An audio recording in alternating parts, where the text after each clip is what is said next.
What's going on, guys? This is Miasin, and welcome to my Manadome deck profile. I think this deck is remarkable. I think it's really good, really consistent, really powerful. Can even play hand traps and extenders, whatever you want. This deck is insane going first, of course, because it's really proactive, and it's the most aggressive combo deck in the game right now, because it literally gets to summon Hard Red Dragon Archfiend King Calamity, which is basically like a turn skipper almost. The card's insane, and going second, I mean, all of your monsters are gigantic, so it's not like you're going to be struggling too much. And of course, you can adapt yourself for pretty much any deck, and I will be explaining the ratio and explanation behind every single card choice that is, in front of you right now. But before this deck profile starts, make sure you like and subscribe. Really helps me out a lot and motivates me to keep making videos like these. You already know it, and now let's get right into it. Alright, so first things first, I'm playing 3 Visa Starfrost. This is pretty much the heart and soul of the deck, and in this deck, it's actually way better than in any other deck because you actually benefit off of using its effect to destroy your monsters. Well, to be fair, it's only really Meek because, and Shred and Fearless, but we don't really play that one.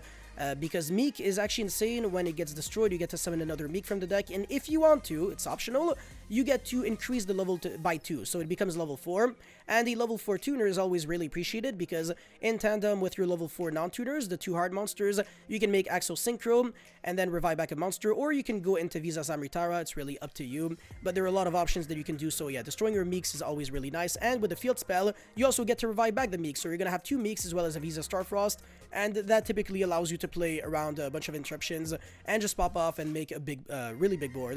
So yeah, Visa Starfrost is really good, and hard drawing it can be very nice because you want to do everything in your power to be able to access this card consistently and make sure that even if you get a hand trapped, you can still access it. And this is why playing cards like Primeval Planet, Perlarino, even if we're playing no tier elements monsters, is still really nice because it can actually search for Visa Starfrost.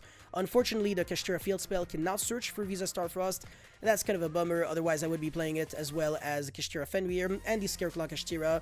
Scareclaw Kashtira is actually a combo starter for the deck because you can turn it into Lightheart and then search your field spell, the Reichphobia, and then search the Reichard, and then search for the Arrival, and then Monster Reborn like a Visa Starfrost, but you would have no Visa Starfrost if you start with Fenrir and then stuff like that, so that's the reason why I'm not really playing that package either.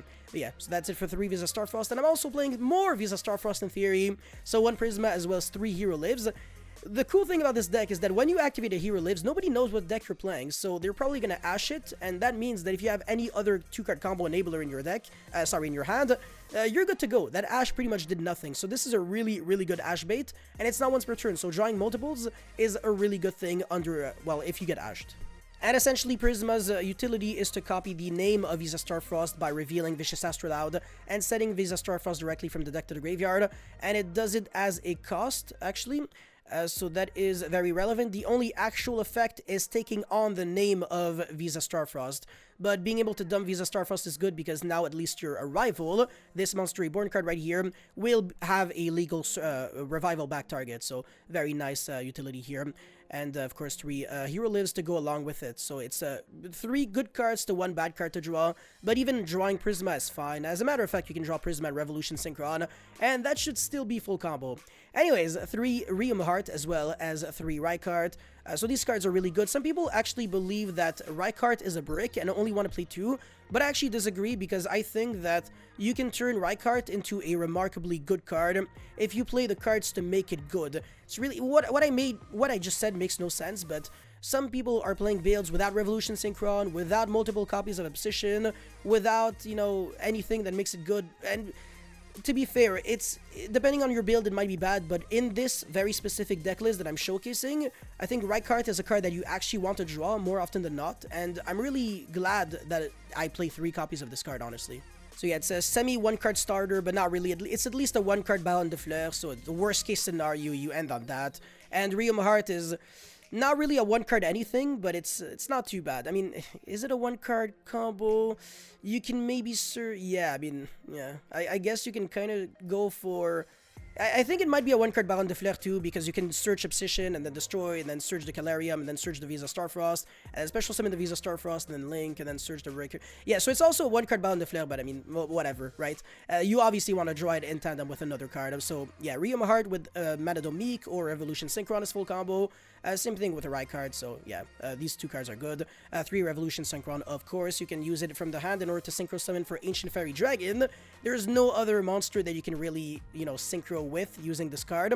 But you can also use the graveyard effect to revive it back as a level 1 tuner by milling the card from the top of the deck. So sometimes it might actually hurt because you might mill one of your balls, or you might mill like a rival, for example, and that could be really bad because if you can't search it afterwards, you're going to be missing an extender in your combo. Or you can also mill the Reichphobia, which is really, really bad. But if you mill like anything else, you're 100% fine with this card. Potentially one of the reasons why I didn't really want to play tuning in this deck, because the RNG mill has a higher likelihood of hurting you than it has of actually helping you out. So yeah, but it's still an incredibly good card. I'm really, you know, 100% supportive of this card being a 3 of in whichever Manadome build you are running. For the hand traps, I'm on 3 Ash, 3 Imperm, 3 Manadome Meeks. The Trid doesn't have to be played, it's really up to you, but if you want to, you can play it. Sometimes it can make some weird hands better because you might run out of Meeks way too fast if you start like going Visa Starfalls destroy and then destroy because you keep relying on level 4 tuners. But with the Trid, you kind of have like one extra layer. So that's the reason why it's there, but it's not like that necessary. You can actually cut it and play like another hand trap or another extender. It's really up to you. Anyways, 1 Manadome Imaginings. This is really nice when you draw like way too many Manadome cards. You just search that, and then you put back like one of your balls because it's kind of like Garnetti in your hand. You want them in your deck because you can't special summon like a ball off of a ball from the hand. It actually has to be exactly from the deck. And Manadome Imaginings, you draw 2 by revealing a Manadome monster or a Visa Starfrost in your hand, and then you put back 1 card from the hand on the bottom of the deck. And you can also banish Imaginings from the grave to target one of your heart monsters and treat it as a tuner. So sometimes you can have a tuner Riom Heart or a tuner Reichardt, and it can actually help you out in order to randomly turn some bad hands into some good combo starters. Anyways, Reinforcement of the Army, because we're playing a bunch of warrior monsters, you're typically searching Riom Heart with Reinforcement of the Army, not really Prisma or Reichardt. 3 Manadome Obsessions, you can play 2 if you want to, so you can cut the 3rd and the Trid for like 2 extra cards. Terraforming, of course, so many good field spells in this deck. Scareclaw, Arrival, Called by the Grave, Reichphobia, it's kind of a break, you don't really want to play multiples. 1 field spell, this only searches Visa Starfrost, but it's needed because sometimes the Visa's Amritara absolutely has to search Visa Starfrost. 3 Calarium, this is incredibly good to draw, so that's the reason why we're playing 4. And then the Reframing, of course, this is the Solemn Judgment that you get to search in this deck because it mentions Visa Starfrost and it's a Manadome card, so it's searchable by Riom Heart, Obsession, as well as Visa's Amritara. Alright, so for the extra deck now, we're playing 2 Vicious Astrolaud. This is the Fusion Contact Fuse monster that you get to summon by banishing a Heart monster from the grave or field, as well as a Visa Starfrost. And upon summon, of course, you get to destroy any monster on the field, and it gains a little bit of attack, so half of the original attack or defense, whichever is higher, of the monster that you destroyed. And on turn 1, destroying your own Meeks can be really nice, but sometimes you can even destroy like your opponent's Nibiru, so that your opponent starts with like no monsters on the board, because you can easily and quickly recover from Nibiru in this deck. It's not really the end of the world because you threaten the Nibiru by summoning Baron as early as possible. Sometimes you can't do it too early, but sometimes you can do it on like summon number 5 so that the Nibiru really doesn't even resolve against you. So if your opponents only have like 1 hand trap, usually it's not going to be enough. And if it's like a Veiler, an Ash, or an Imperm, it's not like your opponent can hold it forever because, again, you summon a Baron de Fleur so early, and it's not like you have to use like so many effects that are like choke points. Everything in this deck is so easy to search that even if your opponent hand traps one of your cards, you just search it afterwards with like something else and it's fine.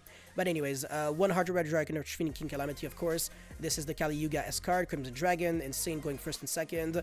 And you get to summon more than just King Calamity. You also get to summon Dispatter by targeting your Baron de Fleur. And then Bijvalkin, again, very good. Dispatter, insane. Chaos Angel, insane. You get to summon it with a light and dark flavor with this card. And it's just gonna make like your entire board immune to anything outside of like Dark Ruler. It's the only way you lose, and that's the reason why we really want to turbo out King Calamity instead of actually making like a board. Because if your opponent is playing like board breakers instead of hand traps, you will never lose in Manadome. Your deck is way too consistent to not pull off full combo every single time.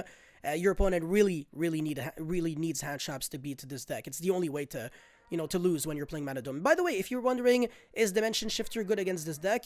It's good, but at the same time, your balls, they only have to be destroyed by battle by card effect to trigger, not necessarily sent to the graveyard. So even under Shifter, you can still summon your balls and destroy and do stuff. but you're probably not going to be going full combo anyways. You're just maybe going to be going like 2 or 3 interruptions, that's all, which is still fine. Obviously, it's not bad at all, but it's not like you can go full combo with like Cross Sheep and Vicious Astrolaud. You're never going to have a Graveyard, and I also believe that you can't... Actually, yeah, you can revive back a tuner monster with a Calarium, even from the Banished. So yeah, if you know how to play your deck, Shifter should also not be the end of the world. Anyways, so yeah, for the other Synchro monsters, of course, Axel Synchro, so that you can easily go into a Dispatter, because that is a Dragon monster, so that is the only way, actually, to summon Dispatter in the main deck, as well as Crimson Dragon. But if you're playing Bestial monsters, then, oh, all of a sudden, it's actually much easier to summon. And of course, Ancient Fairy Dragon, you're playing so many field spells. It makes a lot of sense why you're playing Ancient Fairy Dragon, but also you're summoning it off of Revolution Synchron, and Revolution Synchron and Ancient Fairy Dragon is 7+1, because that becomes level 1, so that you can make Visa's Amritara and get your stuff going. So many cards that you can search with this card, it's ridiculous. And as for the Link monsters, Unchained Abomination, Cross Sheep, as well as Double Lightheart. Unchained Abomination is just easier to summon than Appaloosa and Avermax and stuff like that. Avermax, you need like 2 extra cards in your extra deck. Well, you need Avermax and like a Link too, because you need like 2+ monster special summon from the extra deck, whereas Unchained Abomination, you can use like 3 tokens and a Link monster. It's a joke to summon, and Bishbalkin gets you the token, so that's why Appaloosa is not in my extra deck, because I would have to have like another card in my extra deck, like another Link too, and the extra deck space is very, very tight. So I really like this extra deck, I really like this main deck, but if you guys have any feedback, any way to improve it, please let me know in the comment section below. I am very open to feedback. And for the side deck, for once, that I do not have an idea section, but rather a side deck, because sometimes people look at my, deck profiles, they're new to my channel, and they wonder, like, why so many weird, like, random weird one-ofs in your extra side deck. I'm like, bro, like, that's just, like, to give you guys ideas. It's not, like, what I would actually side, but I guess this is, like, a proper side deck, so 2 Kaijus. Which is, I don't even know what's there. Oh, X Purely Noir and stuff like that. But I also have Xyz Encore, Droll for combo decks, and then Crossout Designator when I go first, because I can also call Droll, so I don't lose to Droll, because Droll is game against this deck. Duster and Evenly for back row decks, etc.